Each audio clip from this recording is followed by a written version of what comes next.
దేవుడు మనలను పరిశుద్ధమైన పాత్రగా తయారు చేసి ఉండగా, ఈ పాత్రను నీవు రక్షించబడిన మొదలుకొని ఈ దినం వరకు ఆ పరిశుద్ధ జీవితాన్ని కాపాడుకున్నావా?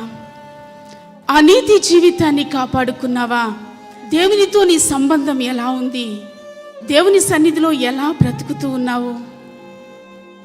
నీ నోటి మాట ద్వారా దేవుని అపవిత్రపరుస్తూ ఉన్నావా? మన క్రియలు ఈ సంవత్సరాన ఎలా ఉన్నాయి? ఎక్కడైనా నీ జీవితాన్ని అపవిత్రం చేసుకున్నావేమో. నీ నోటి మాట ద్వారా, నీ ఆలోచన ద్వారా, హృదయములోని తలంపు ద్వారా ఎక్కడైనా దేవుని నామాన్ని అపవిత్రపరిచి ఉంటే, నిన్ను నీవు అపవిత్రపరుచుకుని ఉంటే, దేవుని బిడ్డ ఈరోజు సరి చేసుకునే సమయం దేవుడు నీకు ఇస్తూ ఉన్నాడు. ఎక్కడెక్కడ ఆయన ఇచ్చిన ప్రార్థన జీవితాన్ని దూరపరుచుకున్నావో, నీ సొంత పనులని, నీ వ్యాపారమని, దేని కొరకో సమయాన్నంతా వెచ్చించి దేవుడు నీకు ఇచ్చిన సమయాన్ని ప్రార్థించలేక ప్రార్థన దొంగగా మారిపోయి ఉన్నావేమో. నీలో ప్రారంభమైన స్వయ జీవితం, అందరికంటే నేను ఎక్కువ సంపాదించాలి అన్న స్వయ జీవితం నీ ఆత్మీయ జీవితాన్ని తారుమారు చేసింది. ప్రార్థించవలసిన సమయం కూడా ఉద్యోగ స్థలంలో గడుపుతూ ఉన్నావు. కారణం, ఇంకా సంపాదించాలి, నా ప్రక్క ఉన్న వ్యక్తి కంటే నేను గనుడిగా మార్చబడాలి. ఆ స్వయం నీ జీవితాన్ని తారుమారు చేసింది.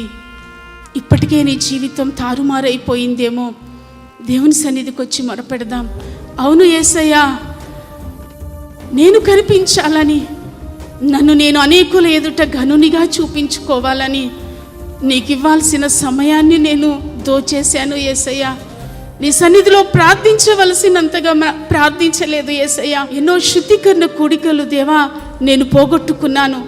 ఎన్నో ఆరాధనలు పోగొట్టుకున్నానయ్యా. శనివారపు ప్రార్థనలు, ఆ వాక్యం వినకుండా ఆ సమయాన్ని వ్యర్థపుచ్చానయ్యా. నా కొరకే కదా ఈ వాక్యాలన్నీ నీవు వినిపించావు. అయితే నా స్వయంలో నేను కొట్టుకుపోయి, నా స్వయాత్మలో నేను మునిగిపోయి, నీకు ఇవ్వాల్సిందేది నేను ఇవ్వలేక అపవిత్రునిగా నేను మిగిలిపోయానయ్యా. అయ్యా, నా జీవితం తారుమారైపోయింది. సంవత్సర ప్రారంభంలో ఉన్న నా మాట ఇప్పుడు లేదు. సంవత్సరపు ప్రారంభంలో ఉన్న భక్తి ఇప్పుడు లేదు. పోగొట్టుకున్నానయ్యా, దయచేసి నన్ను క్షమించండి అయ్యా అని దేవాది దేవుని సన్నిధిలో మనం ప్రార్థిస్తే, దానిపై దేవుడు మనకు జయాన్ని ఇచ్చి రాజుగా ఆయన మనల్ని ఊరేగించునుగాక.